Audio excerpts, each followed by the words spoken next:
something you should know. I declare you're slow. It's something you should know.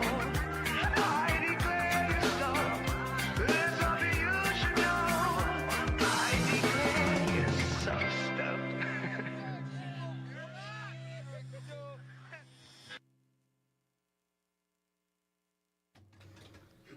We're live here on 88.7 KWDM, The Point.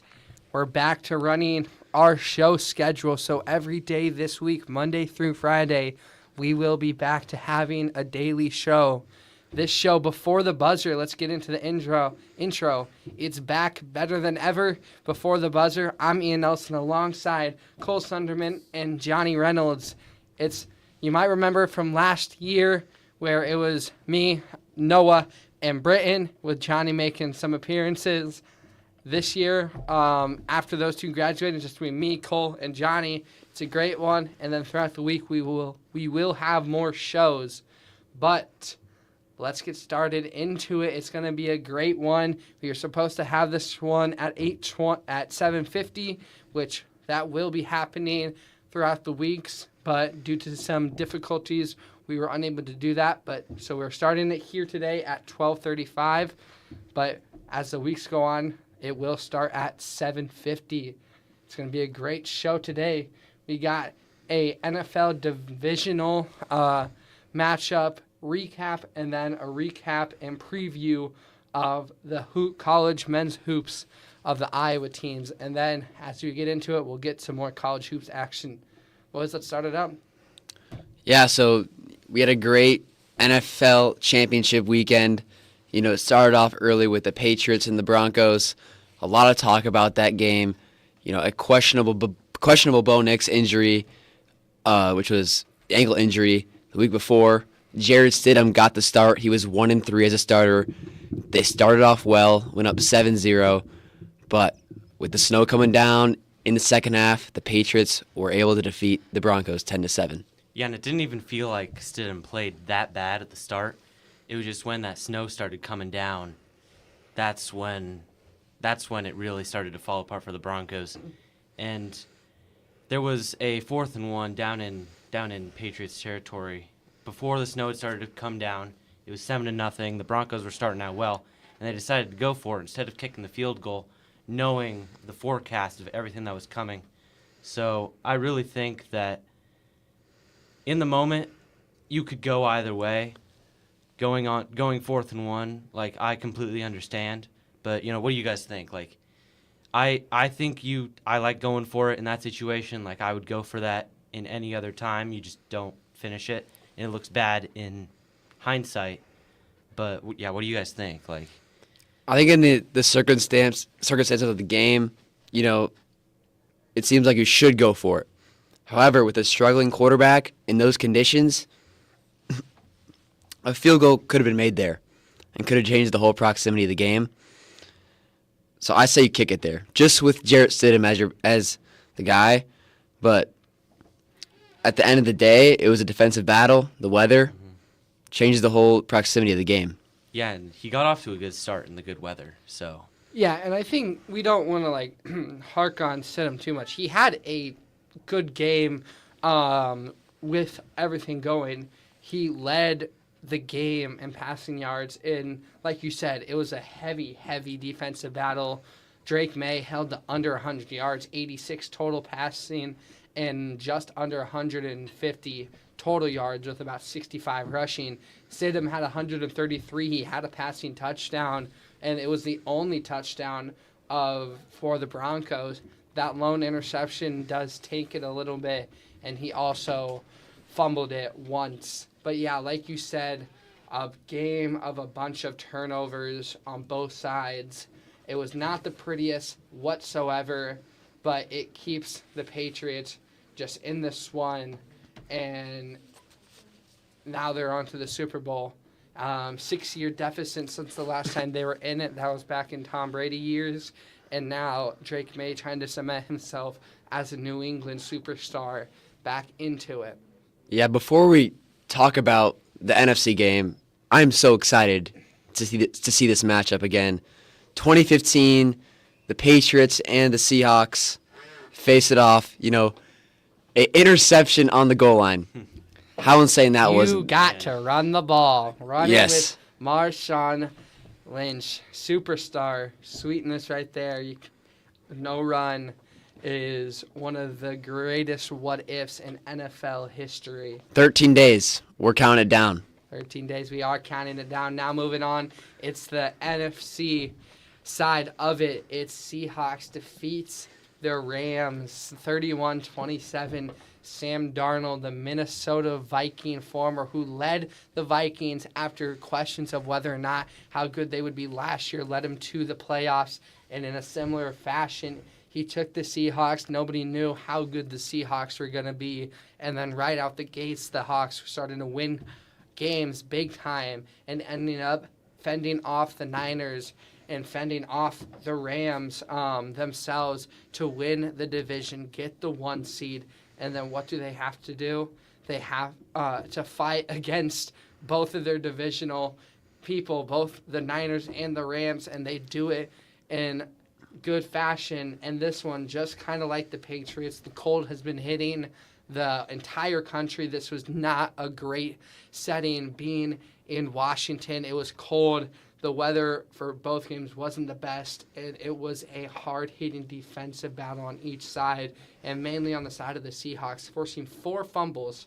That defense was just after heads the entire game, and that is one of the key reasons why the Seahawks ended up winning. And also to your point of Cole in the Patriots-Broncos, you talked about the 4th and 1. While the Rams had a similar situation late in their game, 4th and 1, they decided to go for it and were stuffed, and they couldn't take the lead, which would have put them at 34-31, making the Seahawks have to respond. Instead, the Seahawks, with their hard-hitting defense, stuffed them on that 4th and 1 attempt, and they go on to win the game. Yeah, and going to that 4th down call, like, they didn't really have a choice at that point. You could still kick the field goal with, it was about 5 minutes left in the game, and cut it to 1. But at that point, like, you kind of have to go, and it's 4th and 5. It's obviously not an easy thing to get, but it's still manageable. Like, this Rams offense had been moving the ball pretty well throughout the game. It slowed down in the 4th quarter, but they had really been moving the ball well.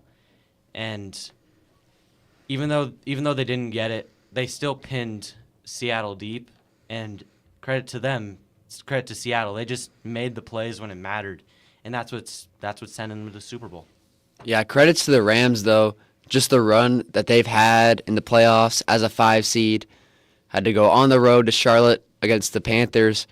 Were able to get a big win there, 34-31, and then played a very good Bears team that went into overtime. One of the most exciting playoff games we've had in a while. Yeah, that one was on the road as well, inside a house Yes. Chicago Soldier Field. It was not an easy game, and the Rams, they just showed their premise in that one, and mainly they used their defense to their advantage and took that defense and moved it on offense, and that was very similar to this game where they would get some key stops and push their offense forward and allowed them to get into the end zone a couple of times. Matt Stafford and Sam Darnold had themselves a game. Darnold 25-36, 3 touchdowns. Stafford 22-35, 3 touchdowns. Both 3 touchdowns. And then it was more on the rushing side for Seattle with a Kenneth Walker touchdown that really helped them get over that hump. Yeah, and Ian, I think just how well the Rams were playing, I think they had a great game in Seattle. Like you said, Cole, they just fell short. Could have went for the field goal. Like, it would have made it a 1-point game. I don't think it was the right decision. They went for it, did not succeed. But I think this is just how important home field advantage is. Lumen Field, one of the toughest places to play in the country, and it shows. Seattle, Sam Darnold, headed to the Super Bowl. Yeah, and for the Seahawks, it wasn't one of their best games by any means. They were very undisciplined in that game. They had more penalties, 3 more penalties, 20 more penalty yards in that one, and some of them came down when they really needed to keep that ball, keep the momentum moving, and they were able to fight back through that. And even the Rams had more total yards, but it was those turnovers that really hurt them. And even though the Rams only had 1 turnover, they did lose the ball a couple of times. They did end up recovering it, but it was that and also the red zone. Seahawks had more possessions in the red zone, were 4 for 5, better at that, and then more third down conversions. The Rams 1 for 8 on third downs, and when you get in that 1 for 8, 2 for 9, 2 for 10, you got to be better, especially in this type of game when every down matters, and when you're forcing it to fourth down so many times, it's going to come back to bite you, and that's what happened to the Rams. They couldn't stay on the field, and they had to punt the ball away. They had to go for it on fourth down a couple times. And even though the Seahawks didn't have as well of a time, they were about 50%, they were more consistent on getting the third down conversion. The Rams just could not find a way to get it past the first down marker on third down, and that also really hurt them. Yeah, and especially in a road environment like that, you really have to stay out of those third downs, especially fourth downs, because when those crowds get going, it's nearly impossible to convert. And both of these atmospheres, just watching on TV, just as a neutral observer, it's just so much fun to watch. Like Lumen Field, obviously with the Seahawks, like some of the best fans and some of the best atmosphere in the league, and then with the Broncos, with Mile High, it's just those snow games are they're just beautiful to watch, and man, okay, I'm gonna go on a little tangent here. So these dome stadiums, it's ridiculous. Like the Bills are moving to a dome stadium. They have some of the best snow games in the league, and we're just gonna lose those in a couple of years. Like I don't understand. You're going away from true football weather. It's just, man, it just hurts my heart that these are going to be going away very soon. Yeah, you got the Bills, you got the Seahawks now in a dome. Niners are in a dome, I believe. They're still outside. Are they still outside? Still outside in Santa Clara. Yeah, Santa Clara. LA though, Rams. Yeah. And what was the other LA team? Chargers. Chargers. Yeah, they're in a dome. Chicago has Plans. plans to move to a dome. Who Gary, knows? Indiana. I mean, Gary, this is Indiana, ridiculous at this potentially point. The Indiana Bears. The Lions are in a dome. So yeah, that's just one of the other things, and also the other issue with the sport is turf is becoming worse and worse. You're playing on concrete with fake grass. It's ACL tears have been happening more frequently. Concussions are happening more because you're just landing straight on concrete. But yeah, moving on to the Super Bowl, February 8th, Seahawks, Patriots. In 2 weeks, or next week, I should say, we will have a big Super Bowl preview. I don't know if that'll be on Monday or Friday. We'll discuss that, but stay tuned for that one. Opening line coming from Vegas is 4.5 Seattle way. So NFC looking like they're going to take it early by Vegas. 46.5 is the over-under in that one. And it's going to be one heck of a game. Seattle has the edge on receivers and rushers, but Drake May in that potential MVP spot. We still don't know if it's May or Stafford. We'll also talk about that. But I just want to do a quick poll. If you guys aren't on it, what does ESPN have as listed as the lowest ticket price currently for the Super Bowl game? Oh man, it's got to be a lot. Yeah. I mean, I was just looking at it earlier. I wasn't looking at the lowest price. I was looking at the highest price. And it was like, these prices are like the same price as these insane like luxury cars and stuff. And you can buy a small house for that price. And these prices are just ridiculous. But I mean, the lowest is probably like $10,000 or something. $10,000. Ooh, 10,000 is a lot. I'm not gonna say if it's high or low. That is I feel like a it's lot gonna more go than I high. anticipated, but I will go 2,200 here. 2,200. So we That go feels like a from much way better high, guess. way high to So- way low. So it's somewhere in the middle there. Yep, somewhere in the middle. The ESPN listed low is $66,450. You could buy a little Toyota Corolla for that price. 2010 Toyota Corolla I've seen on Facebook Marketplace for that price. And the crazy thing is I think I went that low just based off the last couple Super Bowls. I remember Chiefs Buccaneers. That was 2021. It was like $1,000 the cheapest ticket. 6,000 now. I mean, 500 is the now low, and I mean, beautiful Santa Clara inside. it's just the celebrities taking all the tickets. Yeah, and imagine the Patriots fans coming all the way from Foxborough. It's on the exact Opposite other side. end of the country, so you have to Opposite side of fly, the you have to field. get a hotel. Even Man. Washington, you're having to go from top of the country to the bottom half in Santa Clara, California. It's not it's not one of the easier trips flight-wise with the mountain range and all that. But yeah, it's listed Sunday, February 8th, 2026. And the other issue that in the grand scheme of the change of NFL, looking at who's broadcasting the game, it's a sight to sore eyes, NBC Peacock. So unless you have that Peacock subscription, which I know a lot of Iowa fans do because Big Ten has partnered with the NBC, and now Iowa State fans are having to because a lot of their games are getting put on the NBC network just this weekend. Iowa State, Oklahoma State, which we'll talk about in a little bit, was a Peacock game. But that one will be on NBC, so maybe we'll get it on prime time, like cable NBC. It is on NBC. It will be on the regular NBC channel, but that's at 5:30 p.m. And has it always been 5:30? I swear it used to be like 6:30. I feel like every time I see it, it feels really early. But if you It's think about the right time. Yeah, it's about the right time because then Seahawks Rams 5:30. I think that was Yeah. perfect. those kinds of games, they always it feels like the national championship for college that started 7 o'clock. Yeah, No, that's that late. started like a half hour late, Goes until 11 o'clock. And this one, And the halftime you have show. a halftime show that takes about 30, 45 minutes. The commercial times are extra longer because you get all these new commercials and just all the antics of the game.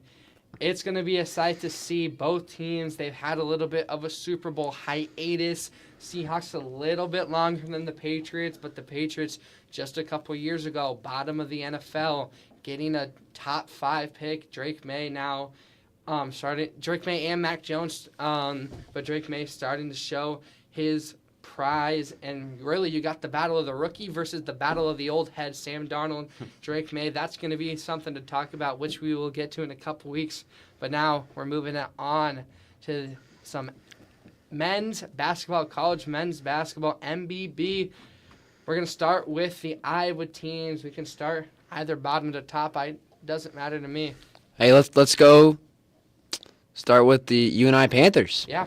Hey, if they've, kind of made a jump this year. Always a team that's pretty consistent in the Missouri Valley. Just can never really get their gear going. Always get really good recruits, especially out of Iowa. Usually top players within the state that we actually see every year. Yeah. So, yeah, they're about 500 right now. And they took a nice win against Murray State. Actually, Murray State has been around town. If you've seen their bus. Yeah. Charter bus around town. I've seen them, Ian. Yeah, I've also seen them, and I mean they're playing Drake in a couple weeks. They played Drake. They just played Drake. Yeah, they just did play Drake. Yeah. And I mean, led that game 86-71 win over Murray State, led by their best player and lifelong Panther, Cedar Falls native Trey Campbell. He's been with the team since he was a freshman. 27 points in that one. Like you mentioned, they're sitting 5-5 in conference play, just like Draco will get to next. There's not much to talk about. Yeah, UNI has been on an up and down game. All these teams actually, funny enough, they all have coming off a couple losses, and now every game that we'll talk about has been their second win. So each team's looking for their third win. UNI, Drake, Iowa, and Iowa State all looking for a third straight win.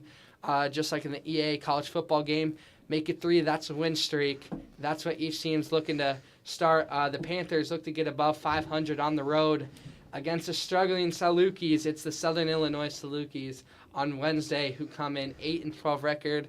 Haven't been their best season for Southern Illinois, so UNI trying to walk into Southern Illinois and get a big win for them. Maybe not in the grand scheme of big wins, but it's for their program. It can help them, especially in conference play, keep up in that ranking, looking towards Arch Madness in a couple of months. Yeah, for UNI, you got to take advantage this week of basketball. you can get these 2 wins, Southern Illinois and Evansville. Yeah. Evansville, obviously, the bottom of the conference. So you get these 2 wins here, you get pretty confident, and then you got a tough test against Bradley and Murray State. But if you go, 3-1, even 2-2, obviously would love to go 4-0. This could really change what happens for UNI, and they could be a Missouri Valley contender just with that. Yeah, and they've just been so streaky starting out conference play 4-0 and then dropping 5 straight. This feels like a stretch where they could, if they can take down Southern Illinois and Evansville, and then come into Bradley and Murray State, like you mentioned, maybe, just trying to get to 3-1 and just you can get on a run here and pick off some really good teams and really get your mojo back, because before the Murray State game, it really felt like things were spiraling. But then taking down a team as good as Murray State was one of the top teams in the Valley, and they just took them down. So this is really a key stretch for the Panthers. You have to get these next 2, and then if you can split Bradley and at Murray State, that would just be monumental for this team going forward. On the other side of the valley, hometown team for us, the Drake Bulldogs, they pick up a nice 14-point win against Indiana State, led by Loyola Chicago transfer Jalen Quinn. 27 points by that man. South Dakota State transfer, also sophomore, Owen Larson, followed their head coach. He had 21 points. It was just a great game for the Bulldogs all around, and the streakiness of the Valley is really monumental, and that UNI and Drake, it's really shown there. Drake, they're sitting at 11-10, 5-5 in conference play. Hasn't had the best season, coming off the best season in Drake program history last year. New head coach, as the other one's now in Iowa. These next 2 games, like you mentioned, this next one is going to be really a tune-up game. I feel get that 3-win streak at home against Evansville Wednesday night. Evansville, like you said, bottom of the Missouri Valley, Johnny. And the Purple Aces, it's just not their best season. Last year, they could have potentially had a run late into that Arch Madness. This year, not so much. And then that Saturday game, it's going to be at Drake. It's going to be a pump-in arena because it's bringing home Bradley. And that one's going to be a tough one, because if you can win that one, it's going to cement yourself going forward into February, going into March, because then you have another big one against Belmont the following Tuesday. So those games, it's going to be tough for Drake, because you got to tune up. You don't want to get trapped at your own home stadium against Evansville and then walk into Bradley and then at Belmont. If you come off a loss, it's going to be tough for them. Yeah, I think this Drake team, a lot of people may be fooled based off their record at 11-10, but I think this team is a lot better than a lot of people think. And just based off some games, they played really good against Belmont, took a 2-point loss. They've beat Indiana State twice. They've beaten Southern Illinois. But they've had some unfortunate losses, Murray State, Illinois State. They did come close against the Purple Aces in Evansville, so that'll be interesting to see how that game goes on Wednesday. But the real game you're marking on your calendar is the Bradley game, and honestly, I would love to go see that, just because I think this Drake team is finally pulling along, and I think this is the most dangerous team once March hits. Out of all the teams, completely unbiased, if this team gets rolling, I think they can be dangerous. Based off their guard play, it's so much better. Yeah, their guard play, Jalen Quinn. You got Thomas also playing some heavy minutes. Federico, that forward, is playing some really, really strong basketball. He's out-rebounding the whole team, really showing his defensive ability. And also, like I mentioned, Owen Larson, Shetlar, Aaliyah. This team has so much depth, and I really think it's because of their head coach. He brought in so many players from South Dakota State. Also, they recruited so well, only retaining 2 guys. It was Aaliyah, and I believe it was Goodberry, who was a redshirt and now comes back. These guys are committed to the program. I talked to them before the season, and this is a team that, yeah, like you mentioned, once they start to lock things in, going into that Arch Madness, it's going to be a sight to see. Yeah, and in this stretch, just going the rest of the way, the goal really feels like get yourself in a good position to make a run at this thing, because you're at a point where it's not like last year where you had a shot. It was still an outside shot, but you still had a shot for an at-large. At this point, 10 losses, clearly you don't. But you just have to get yourself into a good position going into Arch Madness. And I really think that they can do that. They've gone on a couple of really big runs. So these next couple of weeks are really going to be key. Moving on now, a team that doesn't have to worry about an at-large bid right now, or worry about not getting an at-large bid right now, but they're playing some good basketball. They were up in the top 25, lost it after a loss to Minnesota. Now they're starting to pick things back up. It's the Iowa Hawkeyes. They haven't played since last Tuesday, and so they will be playing in 2 days, Wednesday night at Carver Hawkeye Arena, led by Drake transfer Bennett Sturts, 20 points in their game against Rutgers last Tuesday, 68-62. Led that one. And also, they have one of the best six men in the country right now. Tate, I think it's Sage. He had 17 points in that Rutgers game. He's playing some lights-out ball. And I don't even think it's fair to call him a sixth man. Yeah, he doesn't start in every single game, but 30 minutes in that Rutgers game, he played more minutes than some of their starters. And this team, when they play together, it's a really good one. But yeah, this Wednesday, they got the Trojans of SoCal coming into Iowa. And we kind of questioned this when it was Rams-Bears. How does this warm weather team coming into a cold environment? It's going to be cold throughout the week. And even up in Iowa City, it's going to be a bit colder. And I really like the Hawkeyes in this one. I'm not a Hawkeyes fan. People who listen know I'm an Iowa State fan, true and true. But this Hawkeye team, they're playing some good basketball, and it's going to be one to watch. Yeah, they took a little bit of a fall with the Illinois game. Obviously, that Minnesota game was very heartbreaking for Iowa fans because that is a rivalry. They played very good against a Purdue team that's going to be most likely a 1 or 2 seed. But Iowa right now is looking projected by ESPN an 8 seed, which I think fits perfectly at this moment. I think they could easily bump up. They could definitely, bump down. This team plays a little bit inconsistent, but when they're consistent, Sturts is on, this team is scary. And they're going to have to shut down Auburn transfer Chad Baker-Mazzara and Utah transfer Ezra Asara. When I was doing the research in this new era of college sports, you normally didn't have to look at transfers, but now I was looking at the USC stats and was like, Chad Baker-Mazzara, that's not a USC guy. And then, Auburn transfer Ezra Asara, had to make sure if he was USC native, and he was not Utah transfer, and actually had come up multiple different teams. So, this USC team, they're playing very well as well. They're on the top, in that middle to top range of the Big Ten standings, just like where Iowa is. It's a 5-5 USC, 15-5 USC, 14-5 Iowa matchup. 6 o'clock Big Ten Network. That's going to be one to watch, especially if you're looking at this Big Ten standings, like I mentioned. Middle of the pack for both of these teams. Iowa's actually just on top of USC right now. But with a big statement win there, it's going to keep moving. Yeah, this is a really interesting game to me because, you saw in the Rutgers game, Rutgers really isn't very talented, but they're super athletic, and you can really say the same thing about USC. And Iowa struggled against athletic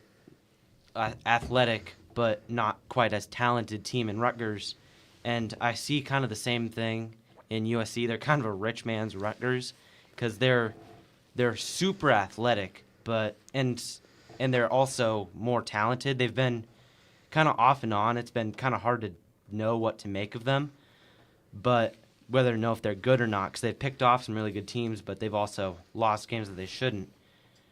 And I really want to see how they handle that. You're really gonna have to see somebody, especially down low, step up. Like Fulgaris, he's been pretty disappointing this year, and you you have to have somebody else step up in this game. Yeah, fortunately for the Hawkeyes, though, they play really good basketball win at Carver Hawkeye Arena. And this game is almost a flip a coin type of game, just based off the consistency of both teams. So I think it's going to be coming down to the wire. We could even see an overtime type matchup, but this game will be very close. Depends how USC adapts over the week. But it'll be, I'm sure the spread is quite low for this game. And then the Hawkeyes, they have Oregon and Washington, so they go up to the West Coast, and that's going to be a very interesting trip. Oregon and Washington, not the greatest teams this year, more on the bottom of the Big Ten, but still a pretty solid at 10-10 for Washington. 11-9 for Washington and 8-12 for Oregon. So still not an easy win, and Iowa is 1-4 win on the road this year. So with that, it could be a negative trip for the Hawkeyes. Moving on now, I don't really want to call them top of the state. They are technically, as of right now, new rankings just were posted, the number 8 team in the country, having a really good season. They did drop 2 games mid-season, but they are 18-2, first time in program history. The Iowa State Cyclones coming off 2 straight wins. They took a huge win against UCF. It was a 30-point win.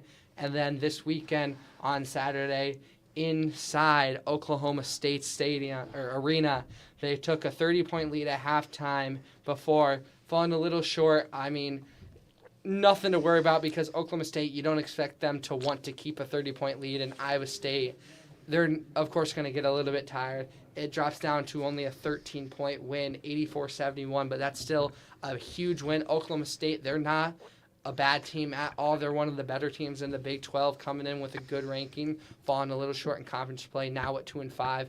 But Iowa State, big win there. And now moving on down the rest of the week before we get into this one. Yeah. Looking into this game, sorry. Well, in these, just going back to the Central Florida and Oklahoma State games, they were finally able to get those fast starts. And in those losses to Kansas and Cincinnati, that's really what did them in. And they really have to keep this up. They were able to consistently go on those 17-2 runs and all that earlier in the year, but when they're up against better teams like Kansas, they weren't able to do it. So I've just been really happy to see how much faster they've started in these last couple games. Yeah, home court advantage is huge. I was kind of saying it for the NFL, but Iowa State, perfect at home. So just the way how this team could continue to play, it's going to be interesting when games get in a neutral site, because we saw Kansas last week, unranked, came with a lot of energy, hostile environment. Kansas led from the get-go, and it wasn't even close. Yeah, and I mean, Iowa State did all right on the neutral court. We saw in their preseason games, in their, whatever you want to call it, the Thanksgiving, I can't even remember the tournament. Players era, yeah. Yeah, Players era. They did all right, beating St. John's, Creighton, and Syracuse on neutral site. Those are all big wins. Syracuse was kind of the worst of them, but Syracuse looking good now. And looking at that Saturday game on against Oklahoma State, I've been really impressed by Milan Momcilovic. If you've watched Iowa State at all or looked into them, everybody's commenting on Momcilovic and his progression from last year into this year. He led the team in this one, 29 points, 5 threes, and that's been one of the big things that Iowa State has talked about with Momcilovic is his three-point making. Last year, it was a struggle. There'd be games where one game he would make 12 three-pointers in a single game and then go on a 6-game streak where he doesn't even attempt one. And that was one of the things they worked in the offseason, just like coaching some mental training on being all right, shooting threes, continuing to shoot threes, not getting beat up about the misses. And he's now shooting the ball much better, and it's showing 29 points in that one. And then also Joshua Jefferson continues to produce. He had 20 points in this one, 4 for 4, perfect behind the arc on three-pointers. And then Buchanan, 1 point away and 1 rebound away from a double-double. Joshua Jefferson had himself a triple-double just a couple of days ago against UCF Central Florida. So these Cyclones, they're starting to produce. They're getting back into the groove of things. They cut that losing streak short with only 2 games, and now they're starting to produce more. And, I mean, these Cowboys, Kanye Clary and Jalen Curry, both had 19 points. They're a good team, and they're one that I'm going to look out for in this Big 12 as the season progresses. Actually, Iowa State has to play them again in a couple weeks, just because of the way the schedule works out. In a couple weeks, the Cyclones will have to play Oklahoma State Cowboys again. But yeah, next up for the Cyclones, staying at home, Thursday night matchup against the Colorado Buffaloes and Isaiah Johnson, who has the Colorado Buffaloes have been struggling, starting to 0 in conference, and now 5-game losing streak. That one, even though Iowa State should have it, it's going to be a good one. I think for Iowa State really locking in, showing that they have progressed. And I think at home at Hilton, if you start out strong, it's going to be a really good one, similar to that UCF game. But watch out for the Buffaloes, even though they're on a 5-game losing streak. Like I mentioned, Isaiah Johnson and this Buffalo team, they can be scary when they play good basketball. Yeah, for this upcoming games, you're mentioning Colorado. Should be a winnable game, but you can't take any of these games for granted. You got, the next 4 games, I believe. It's Colorado, Kansas State, Baylor, TCU. All games Iowa State should be winning, but you really never know when you get into February. If they're playing their correct basketball, game in, game out, focused, locked in, they should get these wins. And then you have a rematch against Kansas at Hilton Coliseum. That's going to be another amazing game on Valentine's Day. And I know a lot of Iowa State fans around the social media world after that Kansas game marking their calendars. February 14th, that Kansas game is going to be electric. But I think a lot of people are skimping over that Kansas State game. Got to get through Colorado first, but that K-State game... Never easy playing there. It worries me a little bit, even though 10 and 12, Kansas State hasn't had the best of seasons. Just like when Iowa State walked into Fog Allen Fieldhouse, Kansas was not doing their best. I feel like it's a very similar situation with Kansas State. It's not going to be their best season right now, but the second Iowa State comes in, they lock in. Jerome Tang has been very open about his despisedness and hatred towards the Iowa State program. Accuse him of cheating. Yep, never has liked the Cyclones, and so We don't Iowa like him State, either. it's going to be hostile. It's going to be rowdy, and it's going to be a Sunday afternoon game, so not even a Saturday. It's Sunday at 1 o'clock on Fox. So it's going to be like the only basketball game on. Everybody's going to be tuning in.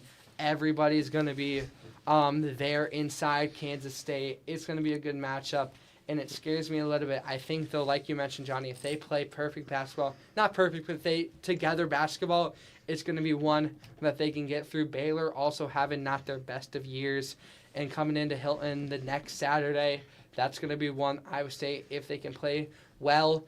And then a late one for us, 8 o'clock next Tuesday, looking at February 10th before that Kansas game at TCU. Also not having their best, but TCU, a solid program. I think it's going to be one to look out for. When you look at the Big 12, one of the best basketball conferences in the country, if not the best, when you have half the conference in the top 25.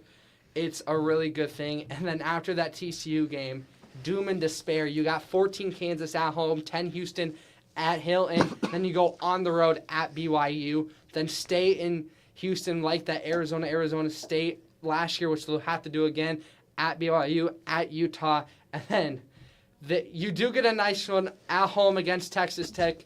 And then the other one that people are marking their calendars for at the end of the season, number 1, Arizona State. They get a home matchup against Iowa State, and that's going to be a big one.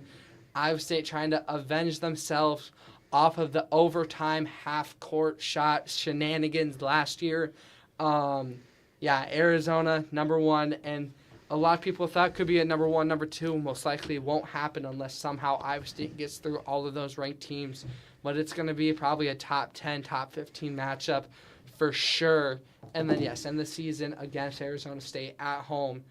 But, after that kind of easy stretch, quote unquote, I say, against Colorado, Kansas State, Baylor, TCU, it's gonna be some fun basketball. And I mean, as an Iowa State fan, it's what I want to see. I want to see Iowa State start this season, some tougher games, but the middle of the season have lighter games, I guess you can say, even in this conference. But lighter games get tuned up and then end the season. Tough game, tough game, tough game after tough game, because into March, every game's a tough game, and that's what you want to start. And then right after Arizona, after Kansas State, Houston, BYU, Texas Tech, Arizona, after those games, you go straight into the Big 12 championship, Big 12 tournament, and that's going to be tough game after tough game. So I like Iowa State getting all those tough games and then going straight into March Madness. Yeah, for sure. And I think you really, like, you want to look ahead. You have these games that you should win, like Colorado, and you still have to, like, bring your A game every night, because a team like Kansas State especially, like, that's a game that I'm not really, like, worried about it per se, but I'm still, like, keeping my eye on it, because the Octagon of Doom is going to be rocking. And, you know, who knows, it could be Jerome Tang's last game coaching against Iowa State. So you really have to make this one count and really stick it to Jerome, because, you know, we don't like him. But it's this upcoming stretch is so important, because if you do lose one of these games, like say you lose at TCU, that's not a game that you can look past.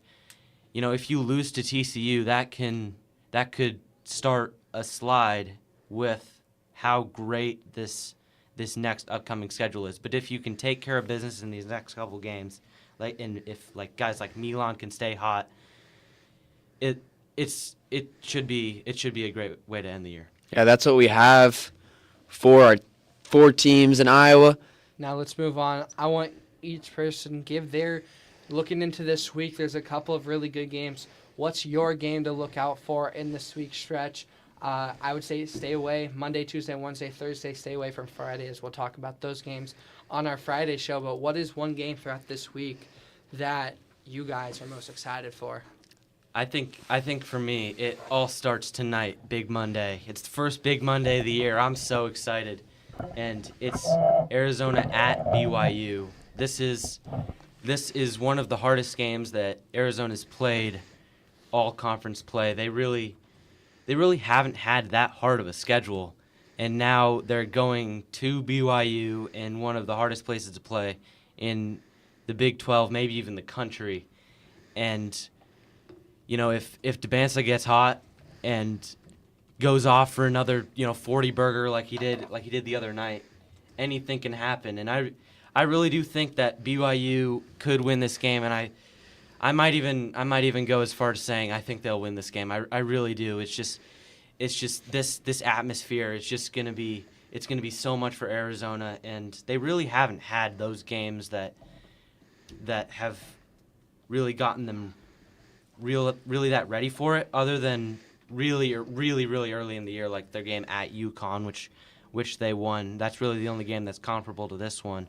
But that one was so long ago. They've really gone on a lull of sorts of games, and it's kind of like Iowa State. They really didn't play anybody, and then they ended up losing to Kansas. So we'll see how that one goes. I'm really excited. Yeah, and I mean, both of these teams so alike in so many different ways, separate in others.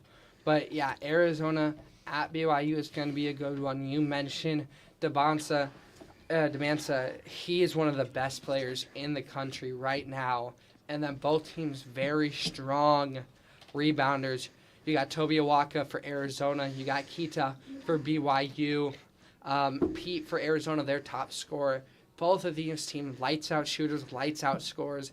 It's going to be one to watch. I'm very excited for this game. And yeah, it's one to look out for. Now, John, anything to say, John, before you go into your game of the week? Yeah, I think just Big 12 games. Obviously, West Coast basketball is always good. BYU always has a great crowd, and undefeated Arizona. I mean, this is the best game of the night, easily. But for me, I'm looking at Super Tuesday. Yeah. The Nebraska Cornhuskers. I despise them, but just great respect to them. 20-0, 5th ranked, going to Ann Arbor, playing a 3rd ranked Ann Arbor. Michigan. It's going to be a great game. Start at 6 p.m. A Peacock game. There goes the NBC marketing once again. Yeah. However, yeah, this game will be great. Fred Hoiberg, former Iowa State coach. Starting to build a program. It's special. Yeah, it's special. And I mean, you just look at that number 5 and across from their name. It is a historic ranking. This is the highest the Nebraska Cornhuskers have ever been. 20-0, one of the few remaining undefeated teams in the country.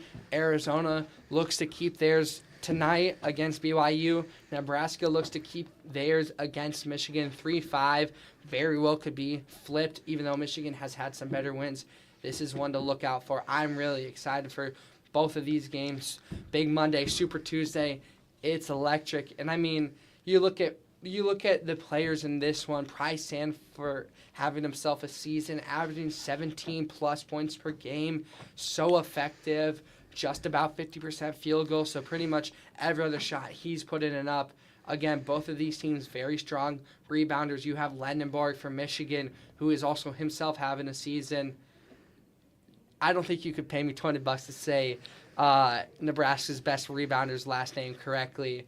But yeah, they're having – this game is going to be electric. And at Chrysler Center, Ann Arbor, Michigan, it's going to be – it's number 9 for those of you. 6.5 rebounds per game. Yeah, could not say his last name. Well, I mean, this week really is the bar for Nebraska. You start out this game in Ann Arbor, and they don't even have to win it. They just have to be like they just can't get blown out. And you know, you're in the game, it's back and forth, you lose by 3. That would show to me that Nebraska's for real. And if they can do that, even pull out a win, that would just be huge. And then they have to play Illinois. Granted, it's at home, but that's also an incredibly tough game. This week really is the test to see if Nebraska's for real. Even if they can just split this and go 1-1, then that really shows that they're for real. Yeah, this week of basketball, you know, post, I'm not going to say NFL yet because we still have the Super Bowl to look out for, but once February hits, basketball just starts to explode. Some crazy upsets, some amazing games. We'll get into our March Madness sleepers real quick after this. Ian, I want to hear your take. What is the game you're looking out for? It's so hard because, I mean, yeah, you can look at tonight, the other big matchup. Number 20 Louisville goes on the road against number 4 Duke, Cameron Indoor Stadium. It's going to be pumping. Oh, yeah. I was looking at all the matchups, trying to think, what do I go? And there's one that stood out. Give me some Maction, baby. Millett. All right. Hall, Miami of Ohio, trying to keep their ranking and keep their 20-0 season. They're going up against a mid-tier MAC team, 4-5 in the MAC, 13-8 on the year. Massachusetts, UMass. That's an 8 o'clock game. ESPNU.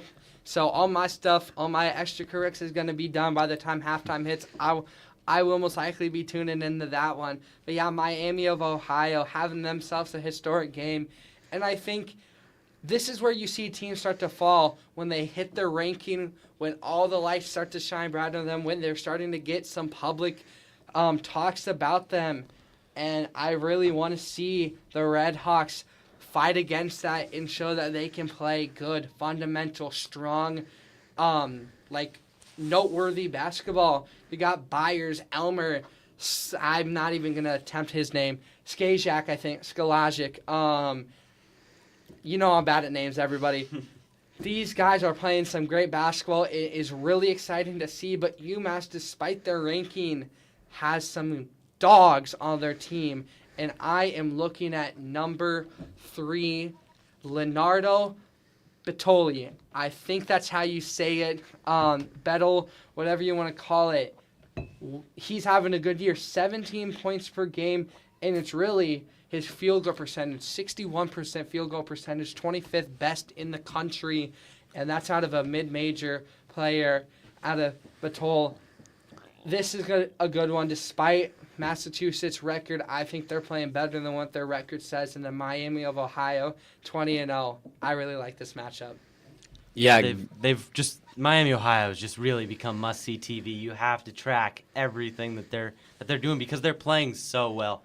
Coming down the stretch, them and like teams like St. Louis, St. Louis went on the road to St. Bonaventure the other day, and they smacked them. They handled them easily, and St. Bonaventure's they're having a down year, but like that's always a really hard place to play. There's some really legit mid-major teams this year. Yeah, you got my team I was going to talk about, St. Louis. I really like this team. The only loss they had was to Stanford. Stanford, not an amazing team. They're 14-6 though, so still a solid ACC team. But yeah, St. Louis, I'm really excited to see where they will land in March Madness. They're a top 25 team, ranked 21st. We could see this team potentially, I'd say, a 7 seed, even lower, potentially a 5 seed. Yeah. But I don't think there'll be anything above that or below that, I believe. But yeah, this St. Louis team, they keep handling the Atlantic 10 very well. And there's always an Atlantic 10 team that tends to really play solid. And I think it's St. Louis's year. We'll see how they shine the rest of the season. And we're going to get into some more basketball outside Iowa teams. Believe this is our first show, but we're going to stick to the 4 Iowa teams every Monday. We'll get into some fun Friday type of basketball. Mm-hmm. But I'm loving, teams this year. Always great mid-major teams. Yeah, and I mean, if you look at throughout this program, there are a lot of teams that could potentially make a run for it. I'm looking at Tulsa. They're 17-3, played less games than FAU, but they're the top of the AAC, American Athletic. They're playing some really good basketball. And then a team that caught my eye, I'm trying to find them again, in the Colonial. They played against Texas Tech in March Madness last year. UNCW, University of North Carolina, Wilmington. The Seahawks, they're top of their conference, playing some really good, solid basketball, blowing some teams out of the water, keeping stuff close. And I mean, it's hard to look at these games and you see a mid-major program and then they're playing really close to teams in their same conference who you would expect to blow out the water. These are conference games, and that's why I don't look at conference games and go, oh, this team played close.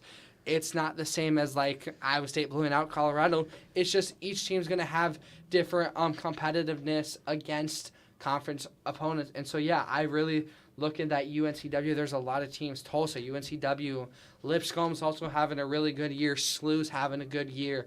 And Belmont's having a really good year, really strong year, Miami of Ohio. So a lot of these teams, there's going to be a lot of mid-majors, and that's just the beauty of now college basketball. Yeah, the transfer portal and all that, it does hurt a little bit, but now you are seeing some of these teams getting really strong players because they didn't really make it in the Power Four to start out with. They come back, get some years under in a lower conference, the mid-majors, just to work back up, and then, yeah, they'll pop back up. But these teams, there's going to be something special, and I'm really excited for this March Madness. It's just because I love college basketball as it gets late into the season. It's one of my favorite things. Yeah, and you mentioned just the transfer portal and how it's affected. I feel like it's really hurt these low major teams, so you're not going to see all these, 16 versus 1, 15 versus 2 kind of upsets. But you could really see, I wouldn't be surprised, some Missouri Valley, some Atlantic 10, like with St. Louis you mentioned. And I could really see those kinds of teams really making a jump and really making some runs to the Sweet 16, dare I say the Elite 8.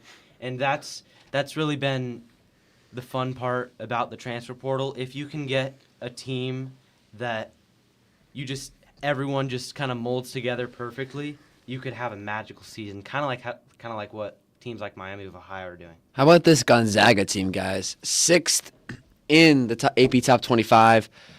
Always a dispute of, they don't play anybody. They're in the West Coast Conference. But they're consistently beating teams. It might not be, a crazy blowout. They just snuck by San Francisco. So that was a really good game. But this Gonzaga team, they're really consistent. And they continue to win games. They've only picked up one loss, I believe.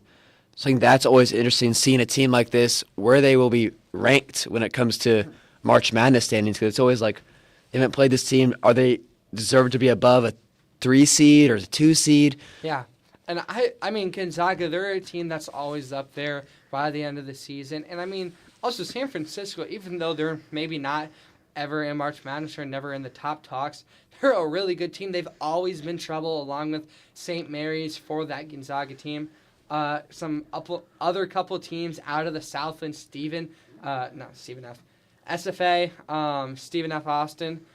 They've had a really good season, top of their conference. And then McNeese, right underneath in the Southland, having themselves a really good season. That's going to be actually a very, very fun conference championship to watch out for in the Southland, because those top two teams, I expect them to stay strong throughout the remainder of the season.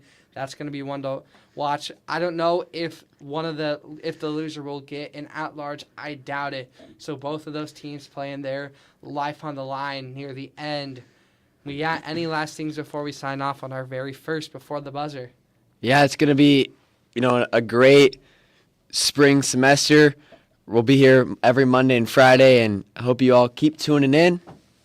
It's kind of a surprise show today. We didn't really announce it, but we will typically most likely be a 7:50 to 7:55 start.